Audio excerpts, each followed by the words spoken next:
Legal support Bangladesh চ্যানেলের পক্ষ থেকে সবাইকে স্বাগতম। আমি আছি আপনাদের পাশে অ্যাডভোকেট মোহাম্মদ জাকির হোসাইন। ৪২০ অথবা প্রতারণার মামলায় জামিন নেওয়ার সহজ উপায় কি? এই বিষয়ে কিন্তু আপনারা অনেকেই জানতে চান। কারণ বর্তমানে বাংলাদেশে আমরা প্রায় সময় দেখছি যে এক বন্ধু বা আরেক বন্ধুকে বা এক ফ্যামিলি রিলেটিভস আরেক ফ্যামিলি রিলেটিভসকে টাকা ধার দিচ্ছেন। অথবা ব্যবসায়িক পার্টনার একজন আরেকজনকে টাকা ধার দিচ্ছেন। সেই ক্ষেত্রে পরবর্তীতে যখন টাকাটা পরিশোধ করছে না তখনই কিন্তু প্রতারণার মামলায় চলে আসে এই মামলাগুলো। এখন মূল কথা হলো যে প্রতারণা মামলায় জামিন পাওয়ার সবচেয়ে সহজ উপায়গুলো কোনগুলো? ৪২০ ধারায় যে মামলাগুলো হয়, আমরা অনেক সময় জেনে থাকি যে আমাদের বিরুদ্ধে ৪২০ ধারায় মামলা হয়েছে।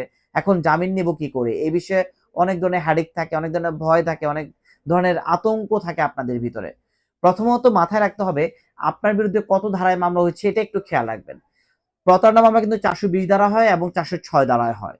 যদি ৪০৬ ধারায় মামলা হয় বুঝে নিবেন এটা নন বেলেবল অফেন্স, আপনাকে জামিন দিতেও পারে নাও দিতে পারে এবং এই মামলায় অবশ্যই আপনি ফেঁসে যাবেন। যদি আপনার বিরুদ্ধে কোনো ডকুমেন্টস থাকে সেই ডকুমেন্টস কিন্তু সাবমিট হবে এবং আপনি নিশ্চিত জেলে যাওয়ার সম্ভাবনা খুব বেশি, যদি না আপনি এই মামলায় আপোস করেন।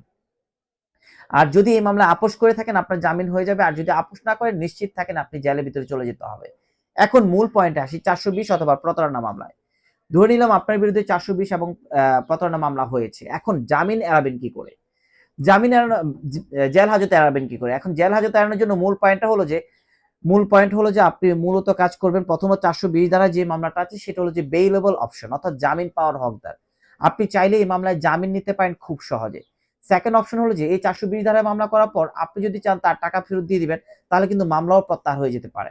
কিন্তু ৪২০ ধারায় যদি আপনি প্রথমত জামিন পেয়েও যান, ফিউচারে যদি মনে হয় যে আপনি সারা জীবন জামিনের ভিতরে থাকবেন তাহলে কিন্তু ভুল ধারণা। কারণ ৪২০ ধারায় প্রথমে আপনি জামিন পাবেন কিন্তু final end of the day আপনার বিরুদ্ধে কিন্তু সাজা হবে এবং এই সাজা হতে পারে ৭ বছর পর্যন্ত। আর যদি আপনার বিরুদ্ধে সাজা হয়ে যায় তখন কিন্তু 100% শিওর আপনাকে জেলে যেতে হবে।